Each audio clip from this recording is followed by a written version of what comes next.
کو سمجھاتا ہوں موٹی زبان میں. دیکھو ہمارے نبی کا کیا مرتبہ ہے, نبی کا کیا مقام ہے, اس کو سمجھو. کیونکہ جس نبی کی امت میں ہم پیدا ہوئے ہیں نا, وہ کوئی معمولی ہستی نہیں ہے. آج ہمیں اس کا احساس نہیں ہے. اللہ کے نبی کا کیا مرتبہ ہے. معراج کے موقع پر جب اللہ کے نبی اور اللہ یعنی حضور پاک صلی اللہ علیہ وسلم وہاں تک پہنچے, یا تو اللہ تھے یا تو حضور پاک صلی اللہ علیہ وسلم تھے, تیسرا کوئی نہیں تھا. سب پردے اللہ نے ختم کی, سب پردے. گویا میں اور آپ کیسے بیٹھے ہیں نا, میں آپ کو دیکھ رہا ہوں, آپ مجھے دیکھ رہے ہیں. تو اسی طرح اللہ کی اور حضور پاک صلی اللہ علیہ وسلم کی ملاقات ہے معراج کے موقع پر. اور اس وقت جب آپ نماز اور روزوں کا تحفہ لے کر آ رہے تھے نا, تو بیچ میں انبیاء علیہ السلام سے ملاقات ہوئی. موسیٰ علیہ السلام سے جب ملاقات ہوتی تو موسیٰ علیہ السلام کہتے محمد کیا ہے, کیا لے کر آئے؟ نماز اور روزہ لے کر آیا. کتنے؟ دیکھو 50 نمازیں اور 6 ماہ کے روزے. تو موسیٰ علیہ السلام نے کہا محمد جاؤ, مجھے اپنی امت کا پورا انبو ہے یعنی تجربہ ہے کہ تمہاری امت بھی اس کو برداشت نہیں کر سکتی, کم کرا کے آؤ. جاؤ.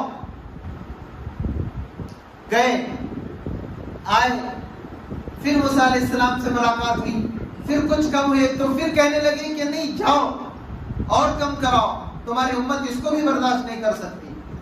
پھر گئے, پھر آئے, موسیٰ علیہ السلام سے ملاقات ہوئی, پھر کہا کہ یہ بھی نہیں جاؤ.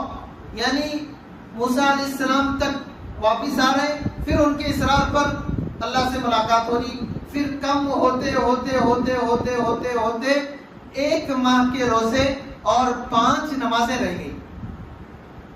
1 ماہ کے روزے اور 5 نمازیں. پھر موسیٰ علیہ السلام کہنے لگے محمد جاؤ اور کم کرا کے آؤ, مجھے تجربہ ہے کہ تمہاری امت بھی اس کو برداشت نہیں کرے. آپ سوچ رہے ہوں گے نا, اور ایک مرتبہ جاتے تو اور کم ہو جاتے ہے نا, اور ایک بار جاتے تو 5 کے اور 2-3 تو ہو جاتے, 1 مہینے کے 15 تو ہو جاتے.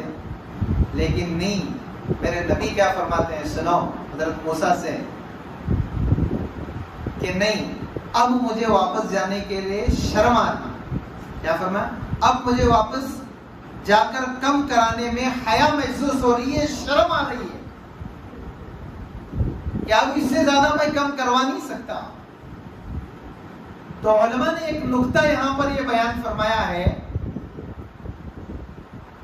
کہ دیکھو بیچ میں جو ملاقات ہو رہی تھی نا,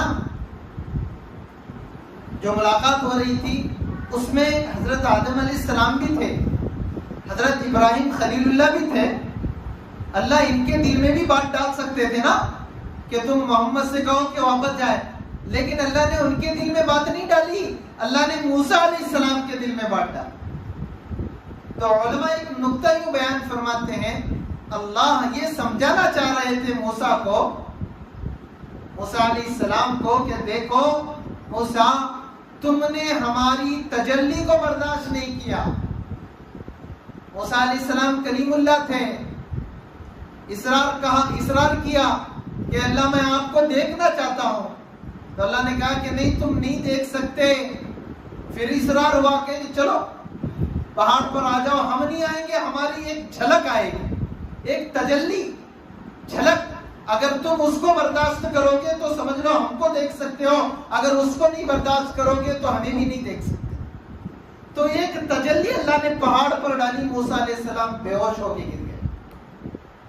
تو یہ اللہ موسیٰ علیہ السلام کو بتانا چاہ رہے ہیں, موسیٰ وہ تجلی بھی تم برداشت نہیں کر سکے. یہاں ہمارا محبوب دیکھو بار بار آ رہا ہے جا رہا ہے، آ رہا ہے جا رہا ہے، کہ ہماری محبوب کی محبوبیت ہمارے پاس کتنی ہے، ہمارے نبی کا مقام ہمارے پاس کتنا ہے. وہ ہم سے یوں مل رہا ہے کہ کوئی پردہ نہیں ہے، کوئی تجلی بھی نہیں، ڈائریکٹ بالمشافہہ کہ ڈائریکٹ اللہ سے ملاقات. تو دیکھو ہمارے نبی کا کیا مقام ہے. صرف موسیٰ علیہ السلام سے افضل نہیں، سارے انبیاء علیہ السلام سے افضل ہمارے نبی ہیں. سب سے اخیر میں آئے لیکن مرتبہ میں سب سے بڑے ہیں. آج ان کی امت میں اللہ نے پیدا فرمایا، لیکن میرے بزرگوں حضور پاک صلی اللہ علیہ وسلم کے نہ مقام کو ہم نے سمجھا، نہ مرتبے کو سمجھا.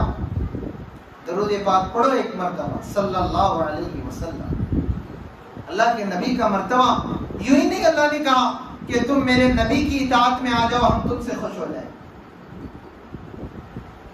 اس لیے میرے بزرگوں عزیز و دوستوں حضور کے مرتبے کو بھی سمجھنا ہے، ان کے مقام کو سمجھنا ہے اور اپنی زندگیوں کو ان کے نقش قدم پر ڈالنا ہے. دل چاہے نہ چاہے اپنے آپ کو تابع کر دو. یقیناً وہ زندگیاں بڑی خوشگوار ہوتی ہیں جس زندگی میں حضور پاک صلی اللہ علیہ وسلم کے طریقے ہوتے ہیں. جو حضور پاک صلی اللہ علیہ وسلم کے طور و طریقوں کو چھوڑتے ہیں نا، بھلے دنیا میں وہ آپ کو خوش خرم نظر آئے لیکن اندر کا چین اللہ ان کا چھین لیتے ہیں. بے چینی ہوتی ہے اندر جب بندہ حضور کے طریقے کو چھوڑ کر زندگی گزارتا ہے. اس کے لیے میرے بزرگوں عزیز و دوستوں سمجھنا ہے، یہ زندگیوں کو سمجھنا ہے، زندگی کی حقیقت کو سمجھنا ہے تاکہ دنیا بھی کامیاب ہو جائے، آخرت بھی